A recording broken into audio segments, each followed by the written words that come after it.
déjà, il faut partir d'un point fondamental. Ça a même une petite conférence ou une visio de Jean Covici, il avait sorti, mais bon, c'est fondamental. Notre atmosphère vient du vivant, c'est-à-dire qu'on prend les temps géologiques, on est parti avec un certain niveau de CO2 dans l'atmosphère, on est parti avec du soufre, on est parti avec plein de choses. Et si l'atmosphère est telle qu'elle est maintenant, qu'on peut respirer, c'est parce que le vivant a fait un gros travail dessus en séquestrant le CO2, en l'utilisant via la chlorophylle et tout ce qui est photosynthèse pour pouvoir ressortir de l'oxygène à partir du CO2. Donc son altération modifie le vivant, altérer le vivant, influe directement sur l'atmosphère, sa composition, ses propriétés. Il y a obligatoirement un lien entre les deux. Et on peut pas réfléchir à l'un sans réfléchir à l'autre.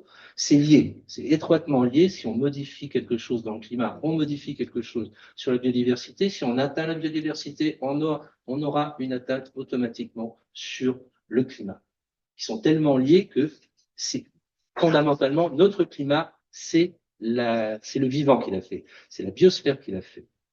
Donc, il faut bien comprendre ça, c'est que de toute façon, quand on fait quelque chose et qu'on a une action sur les conditions climatiques, on a une action également sur la biodiversité. Donc, ce qu'on va regarder à une échelle qui n'est pas une échelle géologique, c'est l'impact des changements climatiques sur la biodiversité, l'impact de la baisse de la biodiversité sur le climat et des effets négatifs de la lutte contre le changement climatique sur la biodiversité ou réciproquement. Mais gardez toujours ça en tête, c'est que les deux sont étroitement liés toujours. Première atteinte, lorsqu'on essaie de lutter contre le changement climatique, première atteinte à la biodiversité, c'est la modification des habitats. C'est le plus simple, le plus évident et quelque chose qui est clair à de très nombreux. Alors, on prend quelques exemples, mais ils sont innombrables. Hein.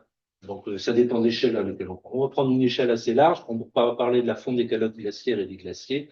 Elle est continue depuis des dizaines d'années.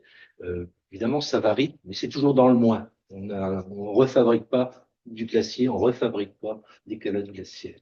Autre aspect, la montée du niveau des mers, des océans, bah, elle est liée aussi à la fonte des glaciers, elle est liée aussi à la dilatation des océans quand la température augmente.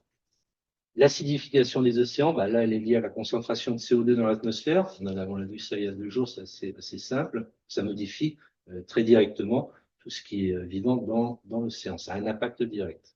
Et des fois létal pour certaines espèces. Donc, gardez bien ça en tête, 30% des impacts de la biodiversité sont causés par la destruction et l'artificialisation des milieux naturels. Donc, le changement climatique a un effet massif dans cette destruction, parce qu'il modifie, comme il modifie. Je voudrais que dans la dégradation des habitats et de la biodiversité, le premier et le plus important des impacts, c'est la destruction directe de l'habitat ou la fragmentation des habitats, c'est-à-dire une forêt qu'on va couper en deux, puis en quatre, etc. C'est le grand impact majeur négatif sur la biodiversité, celui-là. Donc, c'est de 30 à 50% même. Et le reste, le changement climatique, maintenant, on est une couche. Il était en quatrième, il y avait 5 impacts de biodiversité. Jusqu'à présent, par l'UICN Auto ou autres, il était considéré comme le quatrième impact après les espèces invasives. Maintenant, effectivement, il remonte largement. Le premier impact, c'est toujours la destruction des habitats directement, puis la fragmentation et le changement climatique arrive en numéro 3. Voilà, donc, pas oublier, donc le climat a un impact sur la destruction des habitats, mais nous avons, dans toutes les activités humaines, un impact direct sur cet aspect-là. Ensuite, une modification des régimes climatiques. Ben oui, c'est tout le changement du changement climatique. C'est d'abord ça, c'est-à-dire des régimes de précipitation qui sont complètement modifiés, altérés. Des hausses de température. Alors, la modification du climat, des précipitations, des fois ça monte, des fois ça descend. Bon, c'est le principe. La hausse de température, elle est globale. Donc, il n'y a même pas trop à se poser de questions. Il ne doit pas y avoir beaucoup de régions dans le monde où on a actuellement une baisse statistique des températures. Des blocages météorologiques. Souvenez-vous de ce qui s'est passé en Espagne. On a des conditions particulières avec des remontées d'air chaud qui viennent d'Afrique, qui passent sur la Méditerranée qui est déjà chaude elle-même, qui rencontre des masses froides qui sont au nord ou au nord-ouest. Et ce qui se passait en 60, ça existait dans le temps, hein, ça existait dans les années 60, il n'y a pas de problème, hein, ça a toujours existé. La différence, donc c'est multiplié par 3 à peu près maintenant en fréquence. Ce qui se passe, c'est tout simplement que les conditions sont plus les mêmes au niveau de température de l'eau, de température de l'air, et automatiquement, on a, avec des températures d'air plus chaudes, on a plus d'évaporation, et donc plus d'eau qui passe dans l'atmosphère, automatiquement, on a à ce moment-là des phénomènes qui sont démultipliés. On s'attarde pas sur cet aspect-là. Impact sur les espèces. Ben oui, le changement climatique a un impact direct sur les espèces. Déplacement des populations. Ça, il faut bien que les populations qui sont adaptées, elles se sont développées génétiquement dans un milieu donné, elles sont adaptées à ce milieu. Si le milieu est dégradé, elles vont chercher automatiquement, si elles le peuvent, à migrer, à aller vers un milieu qu'elles connaissent à peu près ou à laquelle elles sont adaptées. Changement phénologique. Donc ça, c'est plus les rythmes biologiques des animaux, tout ce qui va être reproduction, etc., qui va être les fleurs qui fleurissent plus tôt, voilà, plus tard. voilà. Extinction d'espèces, ben là tu peux en dire un mot parce qu'on a une carte qui est compliquée, mais bon, schématiquement. Alors, schématiquement, on est mal. Schématiquement, sur la planète, on estime que à peu près 28% globalement sur la planète des espèces sont en danger d'extinction. Là, c'est le schéma traditionnel de France, au moins que les oiseaux, il y a une trentaine de pourcents, le tiers des espèces d'oiseaux, ce qui est le plus connu, le plus commun, sont quand même menacées. Et on a à peu près ce référentiel sur toutes les espèces. Et celles qu'on connaît le moins, on a du mal à les estimer, mais concrètement, on est sur une pente descendante. Et ce graphique montre les espèces. C'est-à-dire que l'espèce animale, le chat sauvage est une espèce animale. Le chat domestique est une autre espèce, d'accord. Certaines espèces de tulipes, elles sont différenciées. Donc c'est ce qu'on compte dans le nombre d'espèces. Ce qui n'est pas comptabilisé, par contre, des suivis scientifiques le montrent malheureusement, c'est l'aspect des populations. On voit disparaître des espèces très régulièrement, et toutes ces espèces qui sont là vraiment menacées, bon, il y en a des disparus, hein, c'est les petits traits noirs, on ne les voit pas trop, mais il y a déjà quelques espèces disparues. Mais ça, c'est le dernier stade après menacé. Et on voit quand même que la proportion des menacés, à chaque fois que l'UICN, donc l'Organisation mondiale pour la nature, comptabilise chaque année les degrés de menace selon des protocoles très rigoureux, en fait, hein, c'est pas au pifomètre. Chaque année, on évolue dans les pourcentages d'espèces menacées, systématiquement. Aucune, malheureusement, des grands groupes, hein, qu'ils soient les mammifères, les reptiles ou autres, n'évolue positivement. Et ça, c'est au nombre des espèces. Ce qui est pire, c'est les populations de ces espèces. Et là, on sait qu'à peu près, pour tous les mammifères, tous les vertébrés et les invertébrés maintenant, on a une diminution d'à peu près 73% des populations. C'est-à-dire que sur 1000 individus, il en reste une centaine. C'est ce qui est exprimé ici. Ça descend super vite. Et donc, c'est assez partagé dans toutes les sortes de les modes de vie. C'est 60%. Oui, c'est très partagé. D'accord. Sur un pays, il y a disparu menacé de population et il n'y a pas état satisfaisant. Rien, 70%, il n'y a pas de. On va dire, à travers la planète, on a à peu près dénombré 2 millions d'espèces animales et végétales. Là-dessus, bien sûr, il y en a qui se portent bien, il y en a même qui progressent. Celles qui progressent, en général, c'est plutôt les espèces qui sont très anthropiques, qui vivent très bien avec l'être humain. La puce, la punaise des lits, va très bien, le cafard se porte très bien, les cormorans se portent bien. Il y a des espèces qui progressent. C'est des espèces qu'on va qualifier d'ubiquistes, c'est-à-dire qui savent utiliser toutes les ressources alimentaires, tous les milieux. Ça, les espèces protégées, si elles sont protégées, c'est qu'elles vont mal. Et donc, il y a quelques espèces qu'on a protégées dans les années 76. La protection de la nature, c'est 76, hein, c'est tout récent. Et on a qualifié des espèces qui étaient en danger de dire attention, celles-ci, il faut les protéger. Donc, interdit de les tuer, de détruire leur milieu de vie, leur nid, etc. Il y a des espèces qui, grâce à cela, ont pu vraiment se redorer, quoi.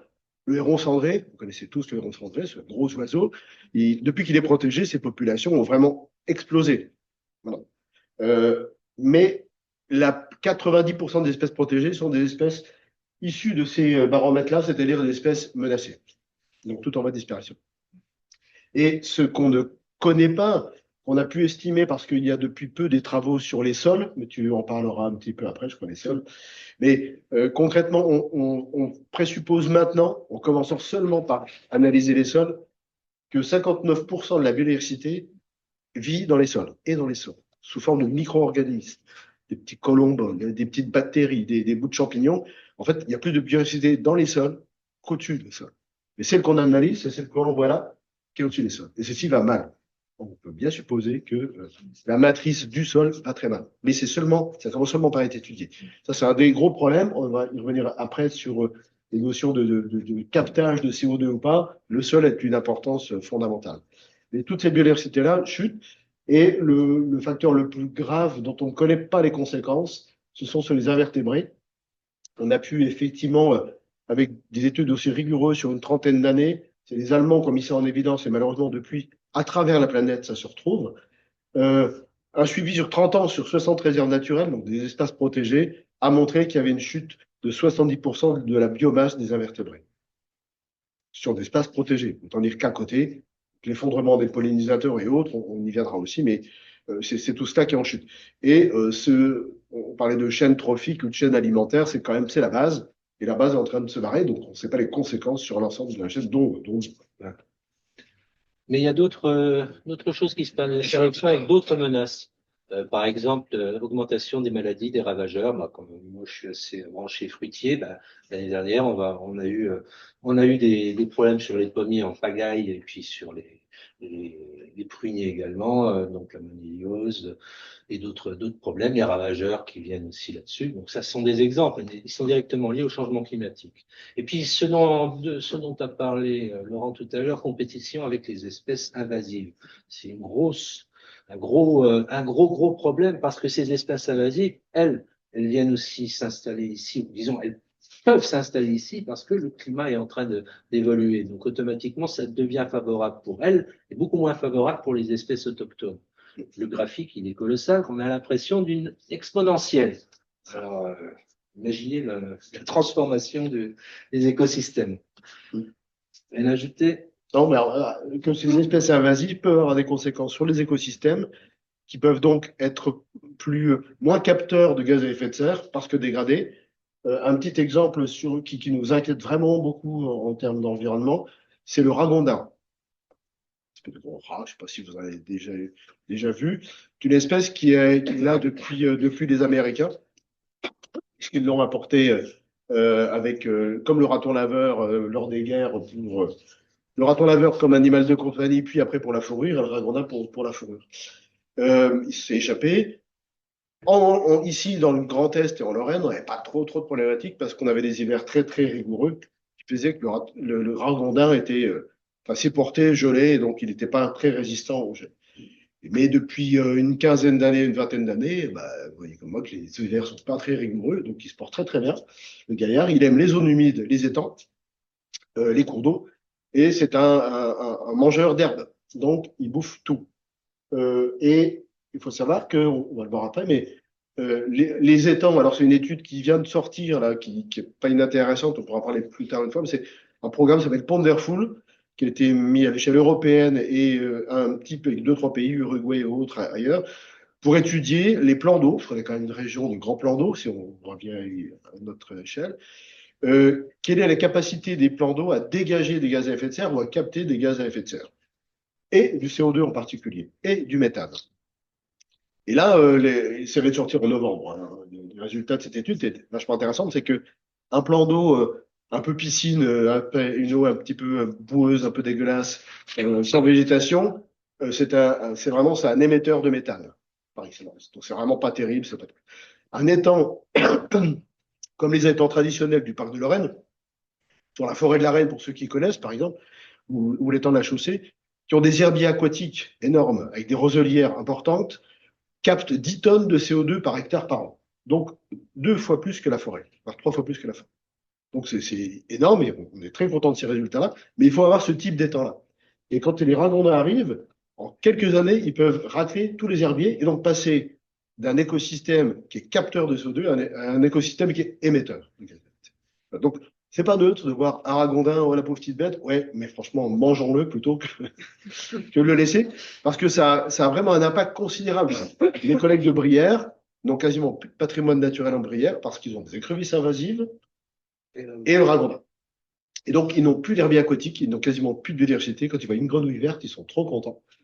On n'est pas encore là, mais ça veut dire qu'une lutte contre les espèces invasives a des conséquences positives, la plupart du temps, enfin, c'est sûr, contre des espèces exogènes. Et c'est pour le changement climatique, oui. Vous faites une distinction entre le ragondin et le castor? Ah oui, une grosse. Il y en a un qui s'est fait rouler sur la queue et pas l'autre, déjà. Une grosse une différence physique. Et le castor est une espèce naturelle. Il a été réintroduit parce qu'il a disparu, parce qu'il a été pris en grande quantité. Mais le ragondin est une espèce exotique qui vient d'Amérique du Nord. Mais le relaton laveur, c'est encore une autre espèce qui vient d'Amérique du Nord. Et qui est aussi considéré comme lisse. Ah oui, oui. Mais on ne connaît pas trop les conséquences. Lui, c'est plus parce que c'est un omnivore, il est super intelligent et tout. Et il est trop mignon. Il est mignon comme tout. Donc, pour l'abattre, c'est difficile. Mais il est partout. Franchement, en Lorraine, maintenant, il est partout. Et le problème, c'est qu'il bouffe tout. Il bouffe vraiment, il va monter dans les arbres pour bouffer les œufs d'oiseaux. Donc, il va avoir un impact vraiment encore plus accentué sur toute notre faune. Je n'ai pas vu encore. Tu mets un piège photo à peu près n'importe où à côté d'une zone humide possible. Nocturne plutôt. Nocturne. L'impact sur les écosystèmes. Oui, on a parlé des 3 formes de biodiversité. Là, c'est vaste. Hein. Bon, on prend quelques exemples qui sont connus de tout le monde. Les blanchiments des récifs coralliens, tout simplement parce que les températures sont trop élevées. Le dépérissement des forêts, température étant très élevée, les scolytes et autres bestioles sont faciles, disons, à terminer le travail en quelque sorte. Les zones humaines, disparition des zones humides suite à l'élévation au niveau de la mer, modification des régimes de précipitation. Donc ça, c'est uniquement du climat. Mais il faut savoir que les écosystèmes sont impactés par beaucoup d'autres Oui, paramètres. c'est ça. Donc, on pourrait mettre en parallèle des activités humaines là-dessus aussi. Hein. C'est-à-dire que le climat impacte cela, sachant qu'il y a déjà des impacts là, agricoles sur les zones humides. En ce moment, on n'a jamais connu ça. Si jamais ils en parler, ce serait intéressant, mais il y a quand même une grosse claque qui est en train. Et puis les forêts, bah, par exemple, les épicéas, si on n'avait pas planté des épicéas là où il fallait pas en mettre, on n'aurait pas ces dépérissements là. Donc, ça double les conséquences, quoi, de l'activité humaine qui se corrèle au Oui, dans les forêts, avant, on voyait moins de chenilles processionnaires ou de colis, les épicéas. Alors, effectivement, Thierry Baville, le scolite, il est typiquement, il a toujours été là, hein, le scolite résineux, mais il s'est vraiment développé à cause des canicules. La canicule, en fait, elle stresse l'épicéa qui n'a pas ces bonnes conditions climatiques là où on l'a implanté. Il n'a rien à faire là, malheureusement. Il faut qu'il soit au-dessus de 700 mètres pour être bien. Et donc, impacté, il dessèche et il émet effectivement des essences, des térébenthènes, etc., volatiles que capte le scolite. Et là, il sait que l'arbre est bon à attaquer parce qu'il est fragilisé. C'est comme nous, quand on a déjà le rhume, on peut se rajouter une autre maladie. Et ben l'arbre, c'est pareil. Le scolite y va, et comme il fait tellement bon et chaud qu'il peut avoir 5 à 10 générations dans la saison estivale, et l'arbre lui est toujours affaibli, et donc c'est comme ça que ça fait des explosions gigantesques. Là, c'est bien lié totalement au changement climatique. La processionnaire, elle est liée à 2 facteurs, facteur humain. On a planté trop de chênes de manière monospécifique dans des forêts, tous le même âge, il n'y a pas de barrière entre, et les conditions météo, des sécheresses printanières et pas non plus de gel hivernaux, font que cette espèce qui est là depuis des millénaires hein, en même temps, a explosé quand il y avait des printemps peu humides, plutôt secs et pas de gel. Et puis trop de chênes d'un coup. Donc ça explose. Cette année, par contre, il a fait très humide au printemps, toutes les populations sont effondrées. Il y a cette année quasiment aucun cas de chenille processionnaire. Mais on reviendra. Hein, c'est pas... Bah oui, parce que ça, le temps qu'on a eu cette année, pour ne pas rêver, ça ne se reproduira pas souvent. Altération des services écosystémiques. Bah, la pollinisation qui est très utile, pas obligatoirement nécessaire, mais très utile dans de nombreux vergers, dans de nombreuses cultures, etc., etc.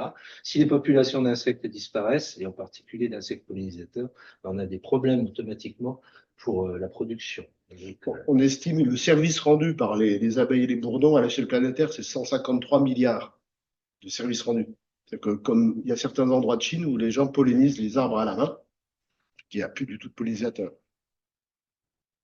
Régulation du climat, parce que les écosystèmes qui sont suffisamment robustes sont capables de réduire la température, de garder des températures relativement faibles au niveau du sol, de conserver des conditions hydriques suffisamment stables pour pouvoir effectivement maintenir un climat correct. Donc cet aspect de régulation, elle est menacée aussi.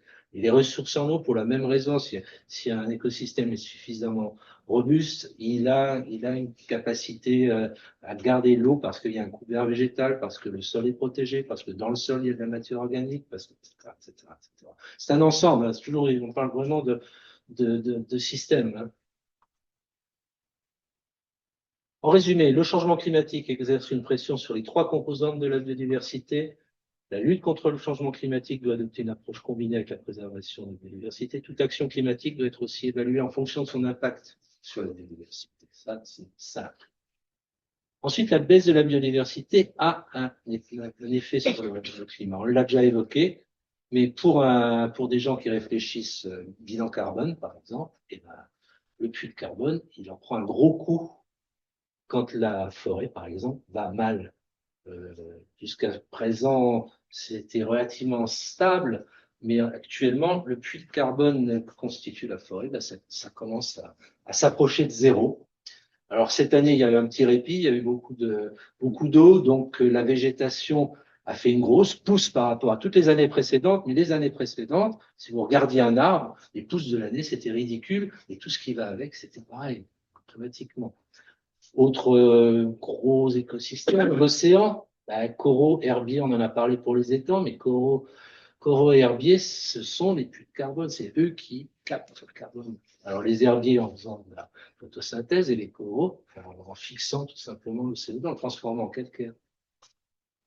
Les sols, bah, c'est lié de toute façon aux forêts, mais la stérilisation des sols, que ce soit par les réchauffements ou par d'autres effets, pratiques agricoles ou autres, bah, ça impacte directement la fonction puits de carbone, parce qu'à partir du moment où la matière organique est plus mobile, à partir du moment où elle n'est pas renouvelée, etc., bah, automatiquement le puits de carbone diminue. Donc, baisse du taux de matière organique, ça c'est un facteur clé pour tout ce qui est effondrement de population, parce que ça joue énormément sur plein de domaines. Modification du cycle de l'eau et du climat, ben oui, parce que l'impact de la végétation sur le climat local, des précipitations et retention, et impact de la végétation sur le régime des températures. Donc ça, la végétation a un impact. Par exemple, on a un bel exemple entre la couronne d'Île-de-France où il y a de la forêt et le milieu de Paris, ben, il y a 8 degrés d'écart quand il fait bien chaud, tout simplement parce que ça a un impact sur la température et sur l'eau qui est dans le sol. Ça joue directement. Donc, vous voyez, ombrage, évapotranspiration et fixation du CO2. Alors, la biodiversité a aussi un impact, enfin, la baisse de biodiversité a un impact également, parce que si la décomposition s'accélère, automatiquement, on va avoir une augmentation du CO2. Décomposition, ça veut dire tout simplement, on transforme la matière organique en CO2. C'est de l'oxydation. À la base, le phénomène physique, c'est de l'oxydation. On oxyde le C, on fait CO2 avec. Et c'est valable pour tout. Oui, la décomposition est accélérée. Pourquoi? Parce qu'on alterne des périodes d'humidité et des périodes de sécheresse. Pour une raison simple, par exemple, si vous montez la température, vous augmentez la cinétique de la réaction, tout simplement. Une raison de laboratoire. C'est-à-dire vous avez une équation chimique qui fonctionne très bien, on brûle n'importe quoi. Et si vous augmentez la température, la réaction va plus vite. Basiquement, c'est ça. Et c'est vrai à tous les niveaux. C'est-à-dire que la température joue, mais après, vous allez avoir d'autres phénomènes qui vont jouer. Parce que le fait que la biodiversité diminue, c'est aussi moins d'apport de matière organique. C'est-à-dire que là où il y avait un renouvellement, par exemple, au niveau du sol, ben, ce renouvellement ne peut pas opérer. C'est pour ça que on voit vraiment la fonction de puits de carbone qui tendait vers zéro, parce que de toute façon, on n'arrive pas à renouveler suffisamment de la matière organique. Puis il y a aussi cet aspect-là, les incendies. On a eu des années records, on en aura encore, mais automatiquement, à partir du moment où vous avez tout un un bois, une forêt qui flambe, c'est l'ensemble de l'écosystème correspondant qui disparaît, qui part, parce que tout le monde est composé de carbone et d'eau, l'eau s'évapore, et le carbone, on le brûle, et ça se transforme en CO2, tout simplement. Donc ça, ce sont deux paramètres qui sont vraiment immédiats et vraiment impactants. Boucle de rétroaction positive, alors je vous l'ai évoqué tout à l'heure, mais amplification du changement climatique par libération du CO2 stocké, c'est-à-dire que vous avez un phénomène qui va s'auto-alimenter, c'est-à-dire que vous avez un sol, à la base il est sain, la température ou l'action humaine va le modifier et va en quelque sorte favoriser la libération du CO2. Le fait qu'il y ait moins de CO2 dans le sol va automatiquement accroître par exemple, moins de biodiversité, moins de ci, moins de ça, donc ça va encore réduire sa capacité à se restructurer, à retrouver de la matière organique, moins en moins de matière organique, et automatiquement, vous avez une amplification du phénomène. C'est-à-dire que le changement climatique peut être à la source du problème, mais il est aussi impacté automatiquement par ce qui se passe au moment où ça se passe, c'est-à-dire le sol, les végétaux, enfin, la totalité, le vivant, tout va aller dans le même sens à ce moment-là. Perte d'albédo, c'est aussi un aspect de boucle de rétroaction positive. L'albédo, c'est le pouvoir de réflexion de surface. C'est maximal pour de la neige, de la glace. Ça se note de 0 à 1. Voilà. Et c'est minimal pour, par exemple, un sol un peu sombre va être proche de 0. On a 0,08. À ce moment-là, il va absorber très, très facilement la lumière et ça va se transformer automatiquement en chaleur. Donc, la lumière, c'est l'ensemble du spectre du milieu. Quand ça rayonne, c'est des infrarouges. Et dans ce cas-là, ça va chauffer fortement et ça va rayonner aussi fortement. Donc des températures automatiquement qui augmentent sur des sols comme ça.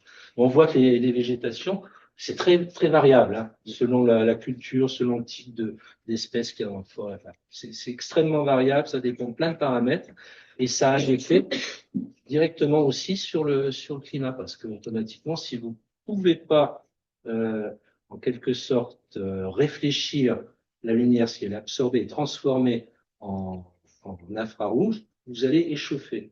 Si c'est réfléchi vers l'espace, le soleil réfléchi vers l'espace, c'est de la lumière qui s'en va tout simplement. C'est-à-dire, par exemple, simplement, quand vous avez la banquise la banquise de l'Arctique qui disparaît, c'est autant de capacité de réflexion du système Terre qui est amoindrie. Et donc, automatiquement, vous absorbez plus de rayonnement lumineux. C'est simple et c'est valable à toutes les échelles. C'est-à-dire, c'est valable au centimètre carré et c'est valable à l'échelle d'un continent aussi. Et automatiquement, en absorbant plus de rayonnement, vous allez augmenter la température qui elle-même va faire fondre la glace, etc. C'est ça, typiquement, ce qui est une action de rétroaction positive. Ou la fonte du pergélisol en Sibérie, là, qui va libérer du méthane, ça va aussi libérer des nouvelles espèces. Enfin, pas des nouvelles, en fait, des espèces vivantes qui étaient extrêmement dans la glace depuis longtemps. Alors, les risques, il est au niveau bactérien ou viral, ouais. Ouais, donc, il va y avoir un effet abusif. Il peut y avoir un nouvel effet parce qu'on sait très bien que des bactéries ou même certains micro-animaux, hein, pas toujours le côté le tardigrade, je ne sais pas si vous connaissez, c'est une petite bestiole absolument incroyable, qu'il faut résister à tout, elle sera là après nous. Et effectivement, elle peut être congelée pendant des milliers d'années. Ce qui est beaucoup plus sûr, c'est que les bactéries et les virus de ces sols-là, il y a quelques millions, vont peut-être se renouveler et puis on ne connaît pas les conséquences. On connaît très très peu. Hein. On connaît à peu près 4000 espèces de bactéries alors qu'on estime qu'il y en a 8 millions à découvrir, et dont certains dans ces sols-là. Et le cas de ces sols-là, c'est des grandes tourbières, on va dire. Hein. Clairement, en dessous, ça va dégager des tonnes et des tonnes de méthane qui vont continuer par faire un autre aspect de rétroaction positive. Ils sont innombrables. Hein, de toute façon, à partir du moment où deux systèmes sont liés, c'est quand même des interactions au sein d'un système, mais automatiquement, quand vous faites bouger d'un côté, vous agissez également dans l'autre. Et c'est rare que ça aille dans le bon sens. J'ai juste une question sur la diapo précédente. Sur la forêt, là, ça veut dire qu'elle absorbe beaucoup la lumière. C'est 0,05 et 0,5. Ça, ouais. Et c'est quoi le lien du carbone? Parce que c'est un peu contraire, non? C'est plus sur la chaleur que le puits de carbone, là, en l'occurrence, le côté albédo. C'est les infrarouges qui augmentent. Ça fait des infrarouges, mais du coup, c'est quoi le lien avec le carbone?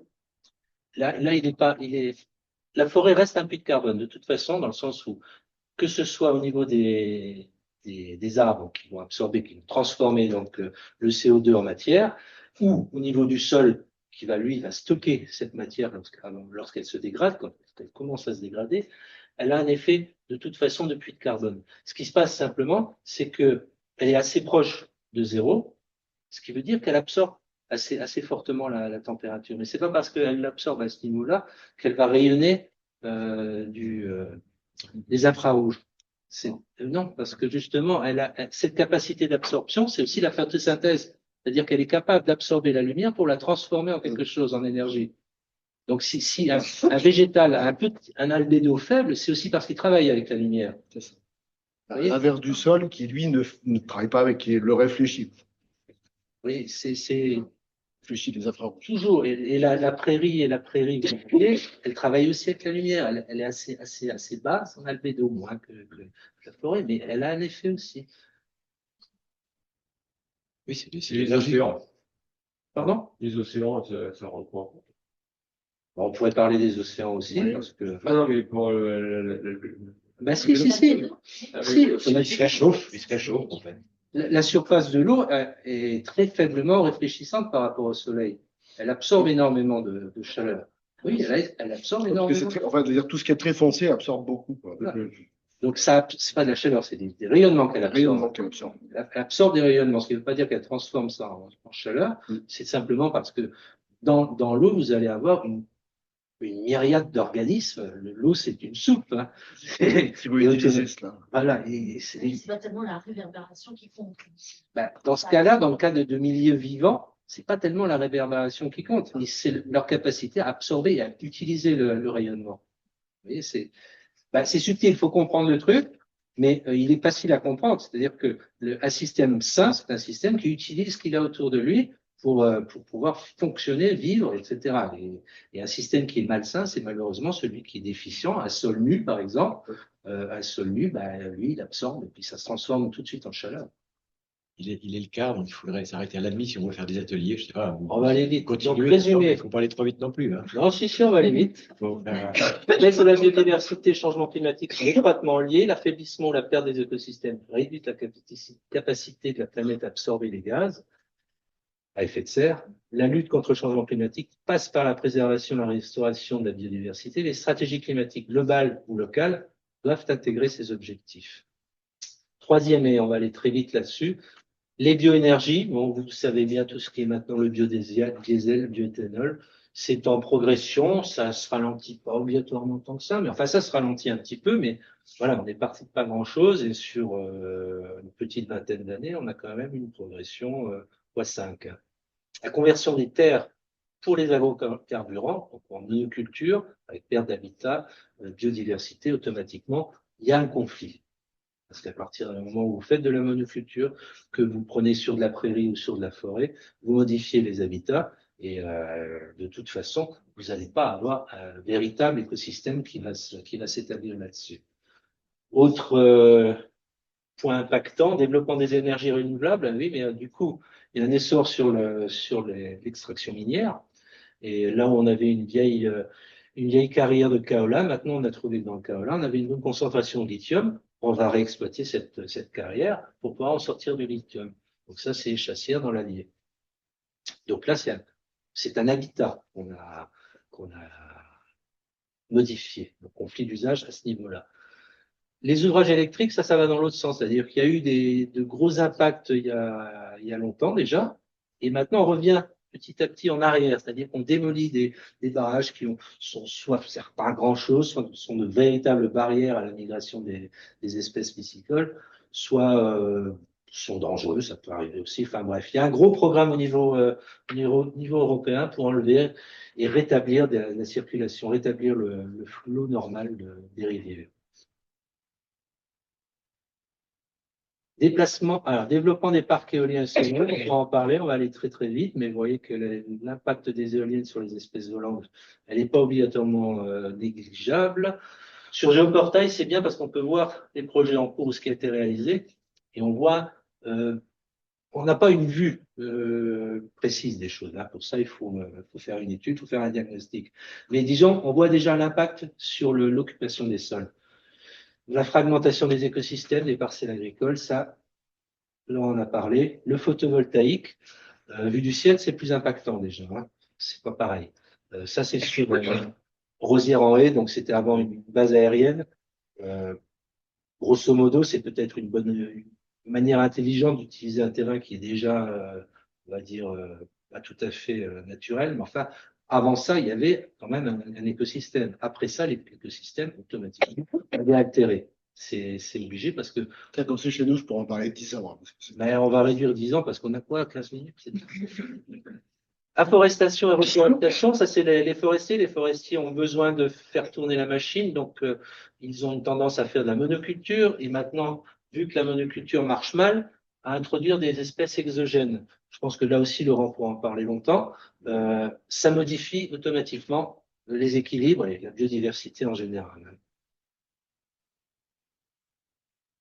Les pesticides, l'agriculture, on le verra dans quelques semaines. Les pesticides, ça n'a pas cessé. Donc, c'est toujours utilisé, c'est toujours croissant.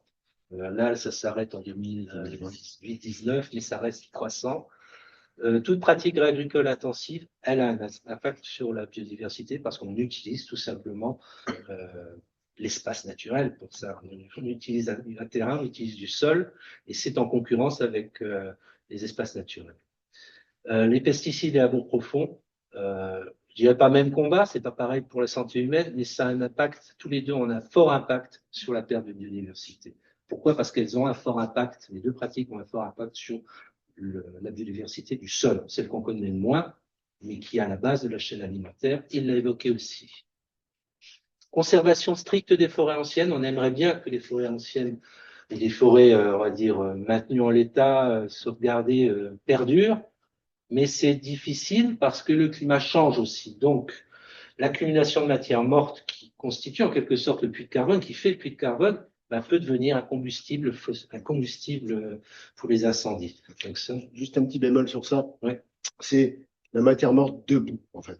Parce que il y a des études qui ont montré que la matière morte au sol, un bois mort, par exemple, qui tombe au sol, en fait, il va se gorger de flotte. Donc, il sera un réducteur contre les incendies, alors que les épicéas, pour ce qu'on a eu des incendies dans les Vosges, en fait, alors qu'on n'y pensait pas, les épicéas secs debout, ils sont super secs, ils se dessèchent tout de suite. Donc, eux, c'est les vraies allumettes qui prennent très, très dessus. Alors qu'effectivement, quand on laisse de la matière au sol, en fait, ça fait vivre le sol beaucoup plus et ça conserve beaucoup plus d'humidité. Donc, au final, c'est bien moins dangereux sur les forêts vivantes.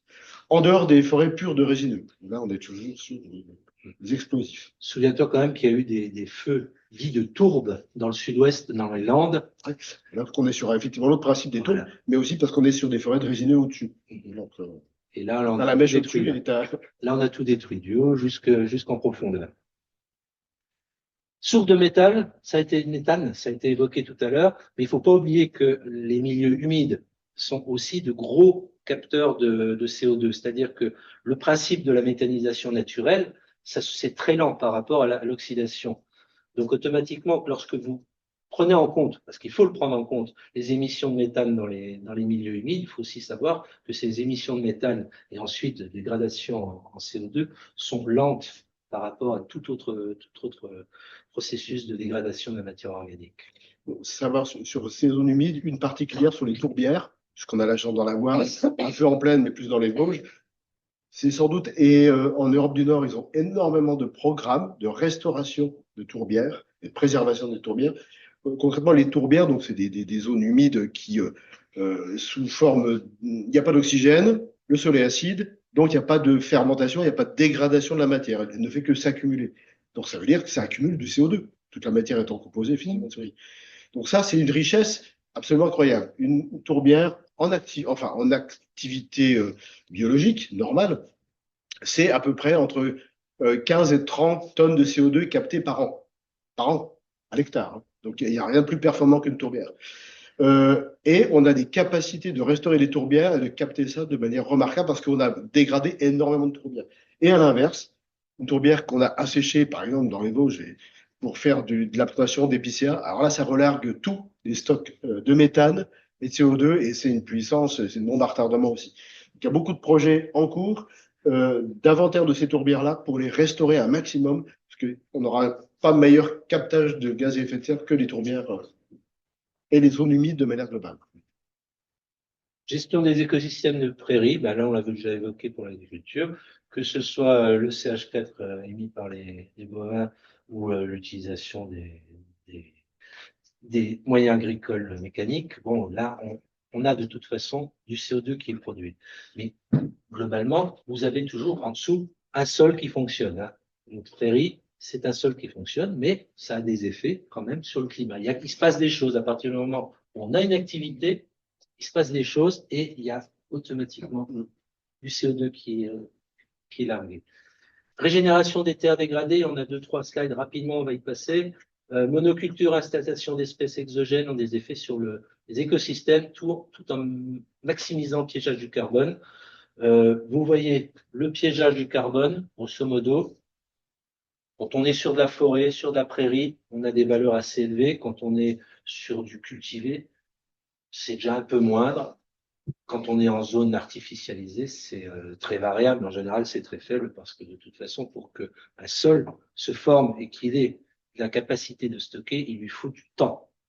L'échelle temps est très importante dans tout ce dont on discute, l'échelle temps et l'échelle géographique aussi. Donc, vous regardez quelque chose localement, vous le regardez plus largement, ça a aussi une incidence.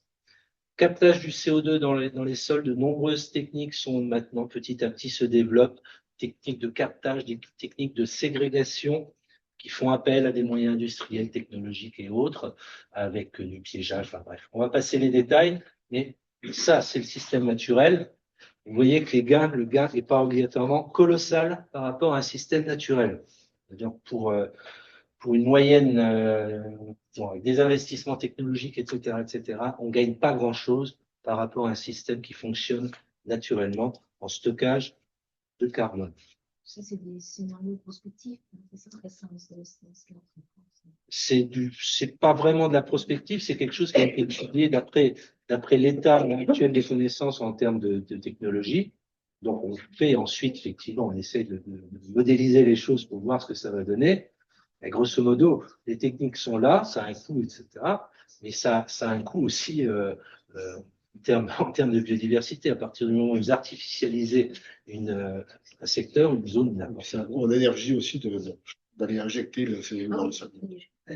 Les forêts elles captent beaucoup de CO2 normalement. Dites là que les forêts, elles sont même type que les prairies. Ah ben, une prairie, En fait, c'est dans le sol de la forêt qu'il y a le plus de richesse en CO2. D'accord. Le sommet de l'iceberg qu'est la forêt, ça capte. Et là aussi, rien que ça, c'est important, c'est que une forêt de résineux, par exemple, ben, mine de rien, ça capte à peu près 2 tonnes de CO2 par hectare par an. C'est-à-dire que leur croissance, une forêt de feuillus, ou en tous les cas très variée, fait le double, 4 tonnes de CO2. Donc, c'est beaucoup plus que des prairies. Les prairies, c'est à peu près 1 tonne l'hectare, donc de captage. Hein. Mais le plus important, c'est bien ce qui est dans le sol. Et quand une forêt meurt, c'est tout ce qui est dans le sol qui se dégage. Et c'est pour ça que les forêts dépérissantes, on a maintenant, à l'inverse, les forêts ont tendance à produire des gaz à effet de serre depuis quelques années, puisqu'elles sont mâles. Donc, c'est toute la dégradation du sol au plafond, on va dire, qui fait apparaître ces problèmes-là. Mais ça, c'est toutes les années, je dirais, du siècle dernier, où ils ont remonté les officiers n'importe où, n'importe comment. Et puis maintenant, les sols sont complètement acides. Et pas que quand même. On a eu les forêts de feuillus jusqu'à 2023 étaient en souffrance sur le secteur. Il faut en parler aussi. Oui, il y a ça aussi. Et ce que dit monsieur, c'est évidemment l'activité humaine préalable. Bien sûr. Pour le massif boisé des Vosges, c'était ça. On avait de la haie très chaînée. Et puis, est apparu il y a à peu près 2 siècles l'épicéa, qui a été importé d'Autriche et qui a peuplé tout le truc, mais ce n'était pas ces conditions normales, quoi. Donc, il est en train de crever. Donc, Et l'État donnait des subventions pour l'appliquer parce bien qu'il sûr, en fallait pour les bois de mine. il en oui, fallait bah, pour- le Fonds forestier national qui a planté énormément de pins noirs d'Autriche également, et on continue avec d'autres espèces à l'heure actuelle. Bah oui. Alors, on va vers la fin. Convergence. Alors, il y a quelques manières de faire. L'agroforesterie est une manière de faire. Elle protège le sol. Elle essaie d'instaurer des écosystèmes en stratifiant tout ce qui est végétal, en essayant d'attirer le maximum d'animaux sur le terrain. La gestion durable des forêts, c'est le même principe. On essaye de fonctionner au plus près de ce qui se fait naturellement. Et j'avais trouvé, alors on va passer très rapidement, une très récente étude qui montre, qui a réussi à quantifier ce qui est extrêmement difficile. Quantifier la biodiversité et l'effet de la biodiversité, c'est super dur. Donc là, ça ne concerne que un champ de céréales où on a évalué tout ce qui était adventiste, c'est-à-dire les mauvaises herbes et tout ce qui traînait dans le champ, et on s'aperçoit que plus on a d'espèces différentes sur un secteur, dans une production, hein, dans un champ d'avoine, hein, et bien plus on va stocker de carbone dans le sol. Et c'est vrai donc à des températures données, à une pluviométrie donnée.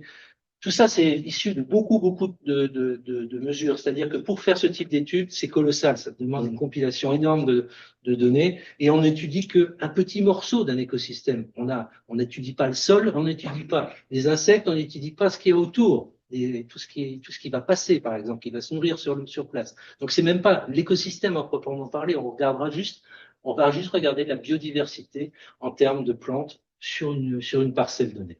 Mais c'est pour vous dire que on commence maintenant à être capable de mesurer ça tout doucement avec des approches statistiques. Et c'est pas obligatoirement le meilleur moyen, mais c'est un moyen de prouver, et ça c'est pas évident, de prouver que en augmentant la biodiversité sur une parcelle, on augmente également le carbone dans le sol. La conclusion, les effets négatifs,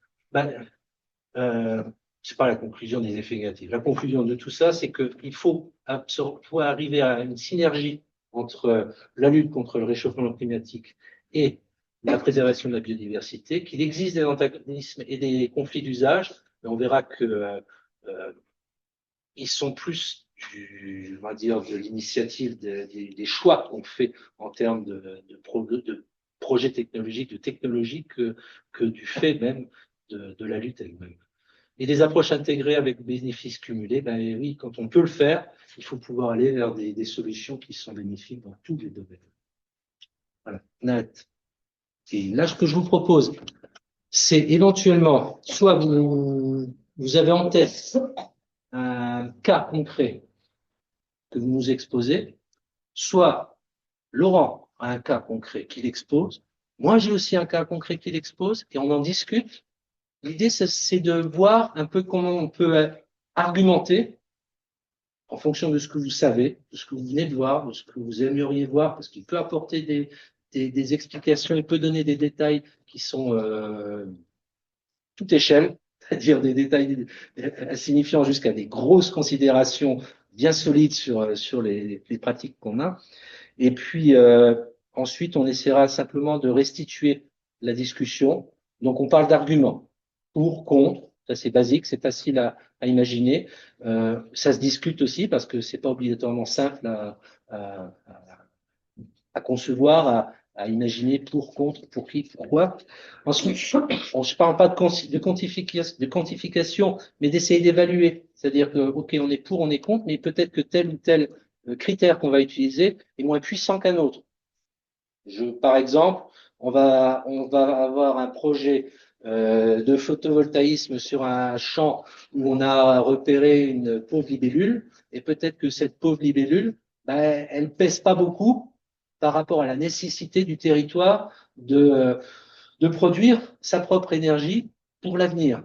Oui, mais c'est bien ça. Alors là, on a un exemple concret. Oui, mais c'est un exemple qui Mais n'existe pas. bah Par si, contre, il existe des exemples. Il y a des exemples pas très loin d'ici. Hein. Moi, j'ai des exemples, il a des exemples. Donc, on peut peut-être parler d'un exemple, et puis ça va Vas-y, donne permettre un de exemple, faire après peut-être. des... Avant même de peut-être donner un exemple, effectivement, là, on est sur vraiment ce qui, en ce moment, est en discussion. Votre projet, c'était effectivement de minimiser les effets négatifs du changement climatique. On est tous d'accord. Donc, de faire en sorte que dans la construction, dans l'isolation, dans la moindre consommation de l'énergie et dans la meilleure consommation de l'énergie, on arrive à s'en sortir et à ne pas dépasser les 4 degrés qui nous sont quand même prévus d'ici 2050-2100. Donc pour ça, bah, en ce moment, il y a le développement des énergies renouvelables à fond. Il y a eu ce qu'on appelle les zones d'accélération des énergies renouvelables. Je ne sais pas si vous en avez déjà discuté de ce. Oui, ça a été un peu évoqué, ça, oui. Ça a été évoqué, qui quand même a été une stratégie assez particulière de notre État chéri pour demander aux communes, donc c'est tout récent, c'était il y a tout juste un an, voilà, de définir sur leur territoire communal, donc dans toutes vos communes, Oui, ça, je l'ai dit. les zones où on allait accélérer la mise en place des énergies renouvelables. Bon, alors un maire comme ici à Nancy, il doit savoir ce que ça veut dire. Un petit maire rural, y compris de Meurthe-et-Moselle, autant dire il capte rien. Hein. Il dire c'est quoi? Comment je dois définir quoi sur ma commune? Je dois dire que la zone là, on pourra tout de suite mettre des énergies renouvelables sans définir lesquelles. Hein. Et c'est au maire de définir lesquelles. C'est-à-dire que dire, bah, je vais mettre une éolienne là, ou alors un panneau photovoltaïque, ou alors de la méthanisation. Et ils avaient un mois pour répondre. Donc, autant dire que c'était la panique à mort. Donc, nous, en tant que parc, on devait émettre des avis pour les DDT dans chaque département pour dire si on était en accord avec la proposition du maire ou pas. On a 182 communes à gérer, autant dire que ça a été le Bronx, pour être clair. Et donc, chacun a sorti sa carte. Parfois, on a des communes, des petites communes. Hein, je sais pas, prenons une commune de Meurthe-et-Moselle, Thiocourt. Donc, Ah oui, je connais bien. Voilà. Quand même, la proposition, c'est plus de 700 hectares, 654 pour être précis, j'exagère tout de suite, de propositions de sol de la commune, donc quasiment la moitié du territoire, ouvert à la possibilité d'y implanter des énergies renouvelables.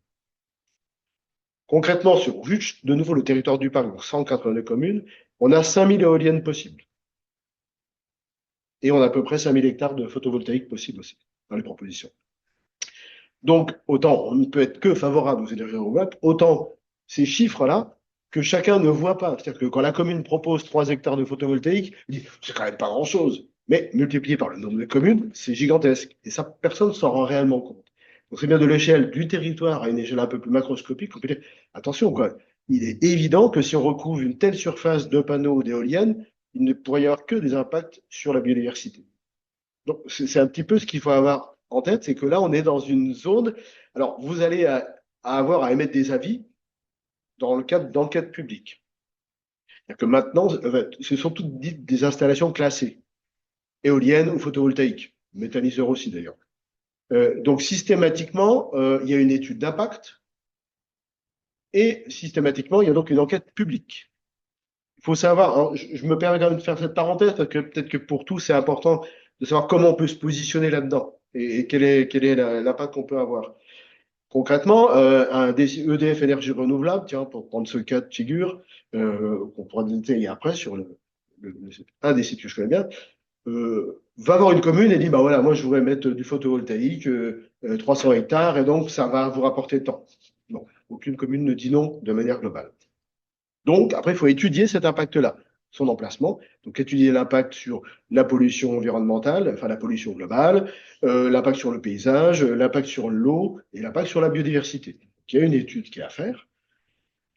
Cette étude, elle passe aux mains de l'État via ses services décentralisés. Donc, c'est l'autorité environnementale qui est sous tutelle du préfet en lien avec la direction régionale environnement, agriculture et logement, la DREAL, je les connais.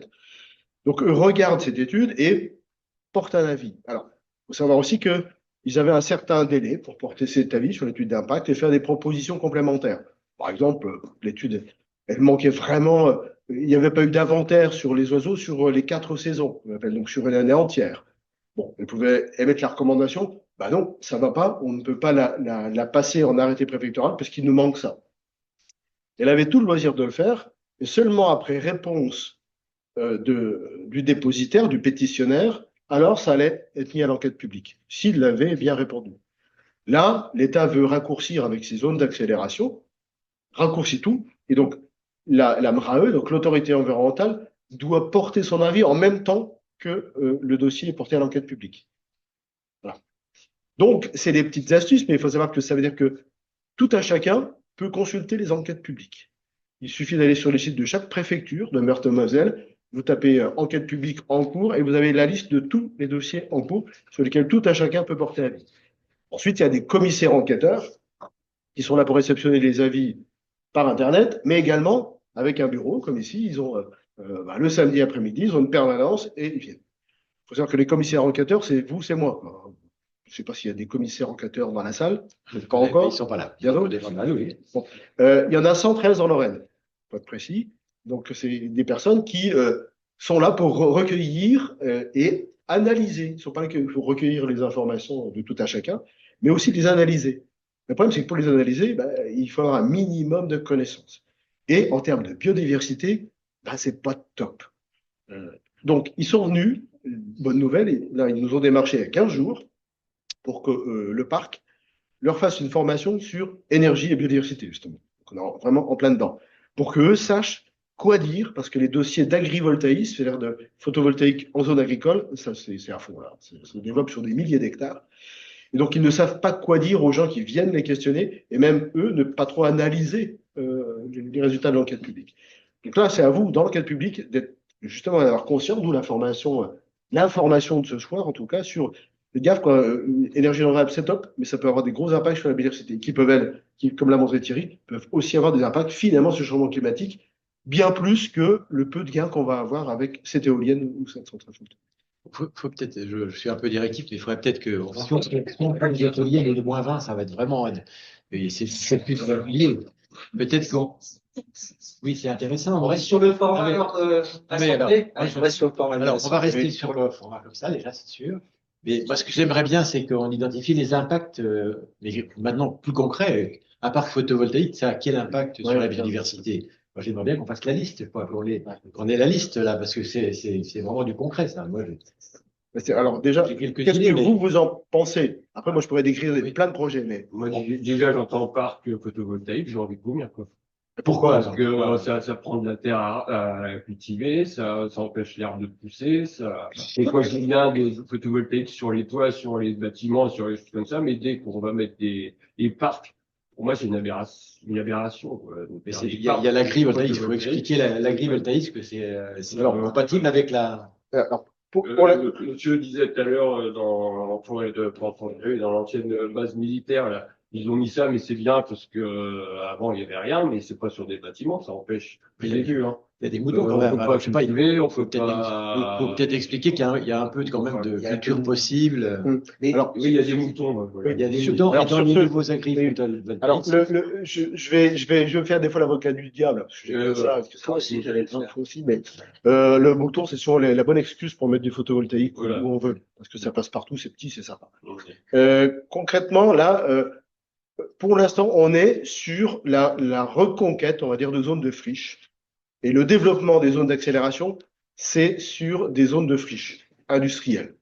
Ou alors, C'est la priorité. moi, j'ai l'exemple à Pont, c'est un déblai de chemin de fer. Voilà. Une ligne TGV, il y a un beau versant exposé sud-ouest, et ben là, on a maintenant des panneaux. Je ne vais pas rentrer dans les détails, on n'a pas le temps. Non, il y a des carrières aussi. Il y a des carrières. Les carrières sont utilisées. Alors, je vais Saint-Étienne, il y a vraiment un cas où là, il y avait beaucoup de biodiversité et c'est quand même passé. c'est ça. Alors, Donc, on va soulever des donc, charges. ça, c'est pour l'instant, on en est encore sur ce grand objectif-là. Il faut bien se dire que c'est quand même bien les producteurs d'énergie qui veulent ça, parce que c'est un gros morceau d'un coup. Et tout le Rosière, on est 300 hectares, hein, il n'y a pas plus gros. Ça rapporte énormément d'un coup. Donc, ils vont plutôt aller là-dessus que ce qui serait le plus intelligent, effectivement, mettre du photovoltaïque sur toutes les surfaces artificialisées qui existent déjà. Et pas créer une surface. Donc, on est quand même parti plutôt sur des zones de friche. Alors, pour être clair, au niveau du parc, nous, on reçoit, il y a à peu près 50 dossiers par an. Donc, autant il y a des sites pollués, des anciennes décharges. Franchement, quand il y a 2-3 hectares d'anciennes décharges où il n'y a pas grand-chose au-dessus, on ne peut dire que oui, c'est le bon endroit pour les mettre. Il peut y avoir des impacts paysagers, bien évidemment, mais ça peut être un bon endroit. Après, on a des cas comme Villers-Saint-Étienne. Alors, c'est juste hors parc, mais on a eu le cas avec tout le Rosière. Tout le Rosière, maintenant, tout le monde en parle. Il faut savoir quand même que c'est parce que ça a été implanté sous volonté politique d'une députée de l'époque. Il n'y a pas eu d'étude d'impact.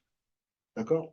C'était une zone de prairies et d'espaces naturels sensibles du département de la Meurthe-et-Moselle. C'est-à-dire qu'elle était tellement riche en papillons et en espèces intéressantes qu'on l'avait déclarée. Il y avait un contrat en cours entre le Conservatoire d'espaces naturels de Lorraine et l'armée pour gérer ça de manière extensive et avoir de super prairies. Etc. Mais est venu le projet tout de suite, donc le contrat a tout de suite été stoppé et l'implantation a commencé avec la démolition de bâtiments, l'arrachage d'arbres, la coupe d'arbres, sans qu'il y ait eu d'études d'impact. Les dossiers ont été stoppés par des associations, donc vous pouvez en faire partie. Mais stop, enfin, il faut y avoir un truc sur les espèces protégées, une étude d'impact globale sur ce que ça a coûté. Donc les chantiers ont été stoppés et après, c'est mis une étude d'impact et donc, il y a eu des mesures de compensation, de réduction, dont le pâturage mouton pour faire plaisir, pour dire, vous voyez, il y a quand même une activité agricole en dessous qui est réelle, qui est réelle. Mais il y a bien un impact. On y était il y a tout récemment. Hein. Pour être clair, il y a 3 semaines, nous étions invités par EDF, qui a un projet pour faire une centrale photovoltaïque. Je peux prendre cet exemple, hein, d'ailleurs, en Moselle, à la Garde, sur une prairie humide.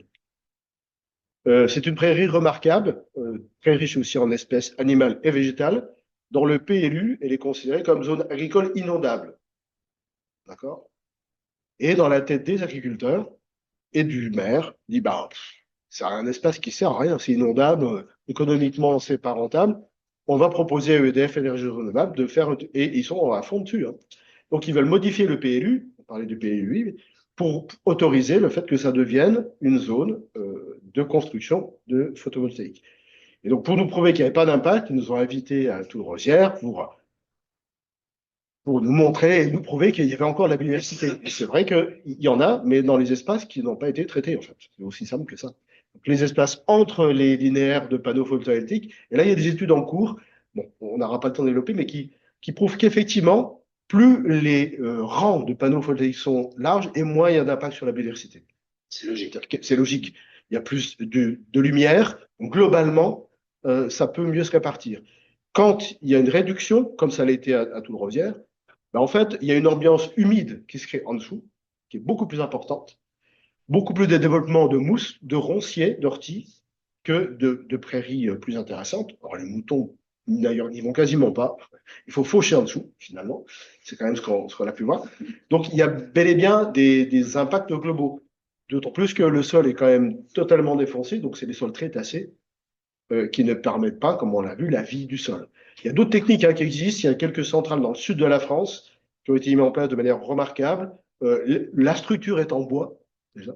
Donc, ça conserve du CO2 en plus. Donc, il n'y a pas de socle béton. Alors, en règle, ça va pas défoncer le sol. Et finalement, là, ils ont réussi par conserver quasiment l'intégrité de la biodiversité. Donc, ça peut exister. Et puis là-bas, ça les intéresse parce qu'il y a plus d'ombrage au sol. Donc, finalement, il y a plus de végétation qui peut pousser. Chez nous, c'est l'inverse. Comme c'est tellement humide un peu tout le temps, qu'on n'a quand même pas beaucoup de soleil, il faut bien le reconnaître, eh bien, il y a beaucoup plus d'impact négatif et on a des espèces qu'on ne souhaiterait pas en dessous de ces panneaux photovoltaïques. Donc là, le cas de la carrière de Ville et Saint-Étienne, pour prendre cet exemple-là, effectivement, c'est un territoire qui est reconnu depuis longtemps, qu'on appelle une zone naturelle d'intérêt écologique, faunistique et floristique, ce qu'on appelle une ZNIEF. Ça a été déterminé par des naturalistes qui ont trouvé ce coin génial parce que, en fait, un coin qui n'a plus d'activité humaine revient à la nature. Et c'est les plus riches qu'on ait en biodiversité. Les zones de friche, c'est top. Les anciennes carrières abandonnées, c'est top. Et tandis qu'il y a de l'intensification partout, les espèces se retrouvent dans ces lieux-là. Donc, c'est pour ça que c'est embêtant parce que, certes, ils sont abandonnés, donc il n'y a plus d'activité humaine, donc c'est des friches industrielles, mais la nature s'en est remparée. Et par-dessus, on rajoute de nouveau de l'artificialisation avec, par exemple, du photovoltaïque. Ville et Saint-Étienne, le cas de figure est net. Une SNIEF, 70 espèces protégées, quand même. Une étude d'impact, bien évidemment, obligatoire, qui a prouvé qu'il n'y avait pas d'impact. Chapeau, les gars. Chapeau. Et donc, typiquement, alors, j'ai pas le temps de développer sur la notion de dérogation espèces protégées, mais quand on détruit un habitat d'espèces protégées ou une espèce, on doit demander l'autorisation via une dérogation. Et là, ça n'a pas été fait. Parce qu'ils ont contourné le problème, et c'est tout le danger, de nouveau, de tous ces dossiers qu'on pourrait supposer vraiment super et sur le principe, mais qui, en fait, sont très dégradants. Concrètement, ils ont détourné vraiment dossier pour prouver qu'il n'y avait pas d'impact, parce que, moi j'ai eu le commissaire enquêteur au téléphone, pour être clair, ils avaient dit, on ne veut pas demander de dérogation espèces protégées, sinon on risque d'être refusé, donc on préfère ne pas la demander. Et malheureusement, là, l'État n'a pas les moyens d'imposer, de demander une dérogation espèces protégées. Donc cet ouvrage se met en place. Une grande partie de tous les habitats de toutes les espèces, bien sûr, va être détruit. Et malheureusement, là, on est en attente, en tant qu'association, là, de voir s'il y a la moindre dégradation d'une espèce pour porter plainte. Mais on en arrive à ça. En fait, ces accélérations font que il n'y a pas la réflexion qu'il faudrait avoir pour trouver, comme disait Thierry, vraiment le bon compromis à chaque fois. On n'est pas contre. Une éolienne, bah, ça peut être top parce que ça peut quand même faire. Et maintenant, elles sont de grande capacité. De même manière, le photovoltaïque, maintenant, il a toujours été dit par les producteurs d'énergie qu'il fallait un minimum 7-8 hectares pour que ça soit rentable. Maintenant, c'est totalement faux. D'ailleurs, il y en a une qui va se construire pas très loin de Toul, dans la zone industrielle, de 3 hectares. Et en fait, le matériel est tellement plus performant, 3 fois plus performant que Toul-Rosière, par exemple, que ça va largement suffire à mieux produire. Donc, on est maintenant sur des qualités de matériel qui permettraient quand même d'avoir plus d'intelligence et de moins densifier les zones. Hein. Donc, ce serait qu'une éolienne, ça? Non, ce serait un... Non, là, on est sur Toul, c'est du photovoltaïque. Non, c'est sur Toul. C'est surtout Et Crouf, c'est aussi du photovoltaïque. Mais là, c'est vraiment dans la zone industrielle, là, au niveau du rond-point. Ok. Où il va y en avoir Une éolienne produit quand même beaucoup plus que le photovoltaïque. Tout à fait. C'est pour ça que c'est pas inintéressant. Presque 100, hein, j'exagère peut-être, mais Oui, tout à fait. Hein, c'est énorme une éolienne par rapport à ce qu'on peut, la surface qui va. L'investissement est considérable aussi. L'investissement est considérable, mais une éolienne, ça fait 5 hectares de panneaux photovoltaïques, quoi, à peu près. Voilà. Et le problème de l'éolienne, c'est qu'effectivement, s'il est au bon endroit, franchement, pourquoi pas? Mais il faut voir les recommandations aussi environnementales. Des études récentes, des suivis, en fait, hein, sur l'impact des éoliennes à l'échelle européenne se sont modélisés, là, pour prendre juste deux espèces, enfin, deux groupes d'espèces, on va dire, les chauves-souris. Les chauves-souris seront les mammifères les plus impactés par les éoliennes, parce que il y a la collision directe, mais il y a aussi le fait de l'implosion de l'espèce quand elle arrive. La vitesse de la pale fait une telle dépression par rentrée que la petite chauve-souris de 3 grammes explose avant même d'être en contact. Et les résultats, c'est quand même, alors il y a un gap, mais quand même, chaque année, en Europe, entre 150 000 et 300 000 chauves-souris meurent de l'impact des éoliennes. C'est pas neutre, quoi, en termes de chiffres. Les oiseaux, à peu près 40 000 oiseaux meurent de l'impact des éoliennes, chaque année en Europe. Pourvu d'éoliennes, quoi. Donc, c'est quand même des notions qui montrent il peut y avoir des impacts et des dégrédations. Maintenant, on sait faire aussi. Là, on est sur un projet du côté de Jaulny et sur le plateau, là, qui est pas si mal parce qu'il n'est pas sur un couloir de migration. C'est aussi ce qu'il faut avoir en tête, c'est que l'éolienne, on reproche beaucoup aux écolos tels qu'on est d'être contre les énergies renouvelables. C'est pas du tout le cas, mais c'est ce qui vous a été présenté, c'est d'être en adéquation entre le non-impact sur la biodiversité et l'intérêt de production de l'énergie. Et quand on a les deux, c'est top. Et là, on est OK. On a un cas de figure là sur les hauteurs du RUP de Made, où effectivement, c'est pas un couloir de migration parce qu'on est sur les hauts de Moselle, c'est en zone agricole, culture intensive, et on pourrait avoir des problématiques avec une espèce qui est la cigogne noire. Donc, ce qui a été décidé, c'est de brider les éoliennes lors des migrations. Il y a même maintenant des éoliennes qui sont pourvues de caméras infrarouges qui détectent les animaux arrivant et qui stoppent l'éolienne. Donc, il y a des possibilités qui permettent réellement d'avoir un moindre impact et donc un meilleur impact sur le climat. Et c'est ce qu'il faut avoir toujours en tête. Donc, c'est très compliqué parce que c'est pas en une demi-heure, en une soirée qu'on va vous apprendre tout ça, mais avoir ces notions-là que énergie renouvelable, on ne peut être que favorable, mais si c'est au détriment de la biodiversité, on peut être que défavorable. Il y a quelques outils qui peuvent vous aider. Il y a le CNPN, le Comité national de protection de la nature, a récemment, ça va être un courant de l'été, produit une notice justement sur l'impact des énergies renouvelables et la biodiversité et comment mieux corréler les deux. Le Comité régional biodiversité, je ne sais pas si quelqu'un en fait partie, donc c'est un comité regroupant des élus, des socioprofessionnels, des acteurs de l'environnement, des scientifiques, comité régional de la biodiversité, portent des avis et en décembre dernier, je pourrais vous les envoyer. Donc, ils ont noté une motion sur, en Grand Est, quelle est la stratégie pour développer l'énergie renouvelable? Qu'est-ce qu'on peut faire? Qu'est-ce qu'on ne peut pas faire? Et c'était basé sur une doctrine que s'était écrite le comité scientifique régional du patrimoine naturel sur énergie renouvelable et éolienne.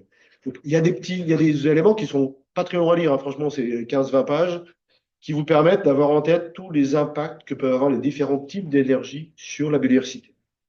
Et sachant que les deux guerres sont amenées de front, quoi. On ne peut pas opposer l'un et l'autre. C'est toujours le plus dur à faire dans les choix, hein, c'est ce que tu disais. Comment à Villers-Saint-Étienne, c'est quoi le choix, quoi? On préserve 70 espèces protégées ou on a quelque chose qui se développe en termes d'énergie sur lesquels on peut être que favorable. Après, c'est aussi la densité qu'il faut voir. C'est que il y a déjà tout le Rosières d'un côté, il y a Villers-Saint-Étienne, maintenant il y a Toul, il y a Fougue, il y a Écrouves. Il y a énormément de dossiers qui montent d'un coup et il n'y a pas, et c'est ce qui manque, et peut-être ça sera votre rôle aussi d'avoir ce regard un peu plus macroscopique, mais chaque commune ne regarde pas son voisin pour faire. Donc on risque d'avoir, on était déjà en surproduction d'énergie en Lorraine, hein, et là on va être encore plus. Donc si c'est pour remettre des 225 000 volts pour distribuer aux pays voisins et pour s'enrichir, là aussi il y a le problème d'autoconsommation qu'il faudrait peut-être privilégier par rapport au côté purement économique. Je dois avouer que côtoyant beaucoup de communes de producteurs d'énergie, la biodiversité, ils s'en foutent complètement. C'est bel et bien juste une rentrée d'argent. Voilà.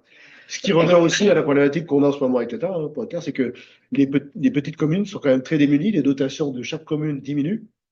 Quand on vient leur filer la poule aux œufs d'or pour avoir 30 000 balles par an parce qu'on a 3 hectares, ben, ils prennent, quoi. Ils prennent. Donc, voilà. Si on arrivait à décoincer ce problème-là et que les communes soient mieux dotées, au final, il n'y aura peut-être pas ces problématiques on va dire, d'opposition entre biodiversité et énergie, parce qu'on saurait déjà mieux y réfléchir à l'avance et mieux les prévoir. Alors, certaines communautés de communes le font, hein, et font un projet global sur leur territoire, de dire, bon, OK, on se met tous autour d'une table et on définit ce qu'il nous faut.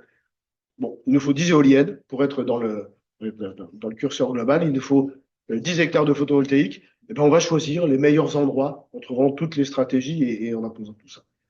Mais concrètement, c'est fait sur 5% des territoires. C'est ce qu'il faut faire. C'est ce qu'il faut. C'est clairement, il faut réfléchir en termes de territoire. Exactement. On est bien d'accord. À ce propos, s'il existerait un outil qui serait capable de modéliser, calculer l'effet d'une perte de biodiversité sur le territoire, et faire un ratio avec le gain, par exemple, sur Les choix des carottes, comment on fait? Oui, moi, je ne sais pas, je n'ai pas encore la réponse. Ouais. Les mesures des choix des carottes, là, c'est pas bien les mêmes choses. Dire, bon, ben voilà, on a viré, on a bétonné, c'est bien, on a gagné temps en produisant de l'électricité, mais on a perdu temps du fait de la. Comment on pourrait. Alors, ça parle aussi, ça. oui, alors ça parle, sauf que oui, Enfin, moi, sur le principe, ce qu'on peut dire, prenons le cas de Villers-Saint-Étienne, on pourra dire il y avait 70 espèces protégées, 5 ans après, il y en a plus de 30, ou alors il y en a autant, et ça sera top, hein, mais je ne crois pas. Mais ça, on pourra dire. Après, on ne peut pas le transformer en numérique. Et ni même, on l'a vu quand même, la biodiversité, c'est hyper compliqué. Je vous ai dit qu'il y avait 59% qui étaient dans les sols. Et sauf qu'il y a 5% des sols qui sont étudiés à l'heure actuelle. Donc, qu'est-ce que ça engendre de poser du béton, de faire des tranchées? C'est la question que j'ai posée à EDF Énergie Renouvelable, hein, il y a 15 jours, de dire, on dit qu'il n'y a pas d'impact de mettre des éoliennes sur des zones humides. Comment on peut imaginer que quand on fait des tranchées, quand on fait des cavités pour poser du béton, il n'y a pas d'impact sur le sol? Eh bien, eux-mêmes n'ont aucune possibilité de nous prouver qu'il n'y a pas d'impact. Et il n'y a pas d'études qui existent et qui vont démontrer l'impact. Donc, il est très difficile de faire cette analyse, ce qui serait top, hein. C'est vrai que si on pouvait numériser au sens monétaire du terme, et dire on perd une espèce, on perd tel service rendu. On sait pour les tourbières, par exemple, pour certains milieux, on sait que si on dégrade une tourbière, c'est à peu près 60 tonnes de CO2 qui partent dans l'atmosphère systématiquement. Donc, on peut le chiffrer en bilan, en tonnage CO2, on peut le chiffrer. Donc, on va dire la préserver, la restaurer, on va gagner ça, on peut le chiffrer.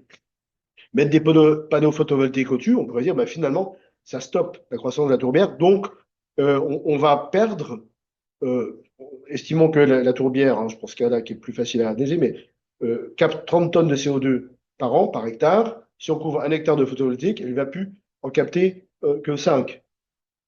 Et là, on pourra analyser, bah, et les panneaux eux-mêmes vont réduire, je ne sais pas maintenant où on en est, de la compensation. Un panneau photovoltaïque par rapport à des énergies fossiles, c'est quoi le gain? Mais on pourrait le faire. Mais sur des tas de milieux, tels que nos milieux, et c'est ça qui est terrible, environnement, la prairie, bah, on ne saura pas vraiment faire ce différentiel. Et ce qu'on ne sait pas, c'est dans la perte des espèces, ce que ça va engendrer comme conséquence à l'avenir. Les espèces invasives qui arrivent quand on n'a plus nos espèces pour protéger nos milieux et notre décorum, on sait que c'est à peu près 300 milliards de lutte contre les espèces invasives à travers le monde. Ça, on sait le chiffrer. Voilà. Et donc, les conséquences de dégrader l'environnement feront que, on l'a vu sur la courbe que tu as montrée, il y aura de plus en plus d'espèces invasives. Moins nos milieux seront résilients, plus il y aura d'espèces qu'on ne souhaite pas qui vont dégrader encore plus et donc qui vont dégrader. Mais ce chiffrage-là, bah, c'est ce que tu disais avec Jean Covici, c'est que comme on ne sait pas l'analyser, le monde du vivant est tellement mouvant et le changement climatique l'est encore plus et le fait encore plus mouvoir, qu'on préfère l'écarter et dire il faut la conserver, c'est un principe de base, c'est le principe de résilience.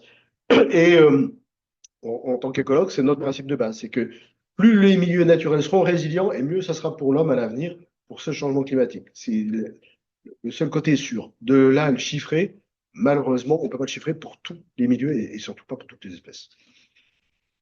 Ça pose d'autres problèmes, c'est qu'on n'a peut-être pas besoin d'autant d'énergie renouvelable. Nous, on est favorable sur les énergies, on est favorable, hein, on n'est pas de doute là-dessus. Voilà, d'ailleurs, ça, c'est faut en faire, mais il hein. faut peut-être pas en faire trop. Parce que l'Allemagne, il n'y a pas très longtemps, c'était un soir, il n'y avait plus de soleil, les éoliennes étaient à zéro, mais ils sont passés à côté de la catastrophe. Le réseau n'a pas. Donc on était obligé de fournir beaucoup, les autres pays ont fourni à l'Allemagne, mais il faut bien voir que c'est qu'une partie de la production, hein, les énergies renouvelables. Hein. Il faut avoir d'autres moyens aussi. C'est la question du coût, parce qu'on a des études qui tendent à dire que les toitures suffiraient à produire l'ensemble des énergies renouvelables. Ça coûte 2 fois plus cher de mettre des toitures. Il vaut mieux faire des grands parcs. Hein. Moi, C'est une question de coût. Hein. C'est pas rentable de faire les toitures. Ça fait plaisir aux gens, mais qu'ils le fassent. Hein. Qu'ils le fassent. Moi, je ne les incite pas. Bien sûr. Sur la région Grand Est, on avait fait un petit calcul. Je crois qu'on avait à peu près 50 000 hectares de sol artificialisés. Oui. Les grands parkings, les grandes industries, les grandes toitures. Et concrètement, pour faire notre part d'autonomie, c'était dans les 5-10 000 hectares qu'il nous fallait. 5 000 hectares, je crois, de surface. On va dire qu'on a la capacité sur des sols de le faire. Mais pour l'instant, c'est pas du tout ça. À part, ça y est, maintenant, les supermarchés qui s'y mettent, et c'est tant mieux. Mais ça sera toujours en fait de la production d'énergie en plus. La notion n'est pas quand on s'arrête, quand est-ce qu'il nous faut notre matrice. Mais comme on est toujours en train de consommer plus, l'intelligence artificielle, enfin, je ne sais pas si vous aurez un débat là-dessus, mais sûrement, quand on aura les chiffres de la consommation d'énergie de ces monstres-là, et d'eau, hein, une question à ChatGPT, c'est un litre d'eau consommée. Quoi. Bon, quand on aura tous ces notions-là en tête petit à petit, on dira, oui, 10 millions déjà, avant de créer plus, parce que l'homme n'est pas capable de s'arrêter. Créer plus d'énergie, bah, on va la consommer complet. Et donc, j'aimerais ça en plus, et donc on va encore en faire plus. Donc, si jamais on avait le pendant, si jamais on disait les énergies renouvelables, tout ce qu'on crée réellement, c'est vraiment, ça va diminuer le reste des énergies, ça serait top. Mais pour l'instant, ils ne font que s'additionner, en fait. Mais il faudra remplacer le pétrole et le gaz, hein, quand même. Hein. Il y aura besoin de beaucoup d'électricité. Tout à fait. Hein, il y a une nouvelle formule d'éoliennes qui parle, qui sont sans hélice. Si vous en avez entendu parler. Il y a beaucoup sur l'espoir qu'on a effectivement, c'est quand même au niveau technique. Alors moi, je ne crois pas que la technique ne va pas sauver le monde. Hein. Il faudra qu'on y participe tous, vraiment les mains dans le cambouis. Aussi, hein, mais par contre, sur au moins les productions d'énergie, il est vrai que les techniques d'éoliennes ont vachement évolué, sont de plus en plus performantes, comme le photovoltaïque. Ça a évolué, c'est de plus en plus performant. Donc là, on va quand même réduire les surfaces à utiliser pour produire au moins longtemps. Oui, parce qu'il y aura aussi un problème, parce que comme on va supprimer quand même tous les fossiles, gasoil et tout, faudra quand même plus d'électricité pour les véhicules. Oui, Donc, c'est ça le manque. Parce que vous dites on en a assez. non, il va en falloir beaucoup plus. Plus assez. C'est ça, c'est ça. Et là, ça fait Mais après, pour réduire la taille des voitures. le problème, c'est que c'est vraiment une révolution à avoir. Ben voilà, c'est ce que dit monsieur. Il faut réduire le nombre de voitures et réduire la taille des voitures. Enfin, se dire que, vu qu'on a plein de voitures électriques, il va falloir plus faire d'énergie. Non, on n'a pas besoin de toutes les voitures que l'on a.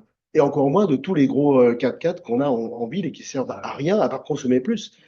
Donc, il y a quand même une révolution intellectuelle à faire de manière importante dans notre consommation alimentaire aussi. C'est peut-être pas la peine d'importer tout le temps. Quand on voit encore des poires qui viennent d'Afrique du Sud ou autre, hein, c'est pas toi qui va me dire, c'est pas un peu couillon quand même. Donc, quand on a la notion de tout ça, de tout son acte, c'est un monde sans fin. Il faut le relire et les relire à nouveau, mais il y a quand même un peu tout dedans. Et c'est vrai que il faut quand même toujours être sur l'arrêt de la croissance et l'arrêt de la consommation. Enfin, au moins amoindrir sa consommation. La sobriété, il ne faut pas l'aborder comme ça. Oui, Mais il y a c'est un gros mot là. mais il y a la conférence. Hein. La conférence, elle dit déjà comment diminuer son empreinte carbone. La décroissance. Les sommes, là, on est comme ça. Tu viens en somme. La croissance, c'est ça. Tu viens en somme. Tu es sur un plateau. Tu consommes ce dont tu as besoin. Oui, on peut le dire. Tu ne crois pas. Oui. Non, mais ça pourrait être. Ça dépend. Bon, moi, je vous propose qu'on s'arrête là. On va les applaudir parce que c'était fort intéressant. Hein.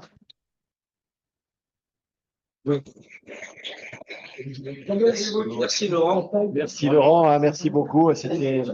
Ça ouvre quand même beaucoup de questions hein, maintenant. Hein.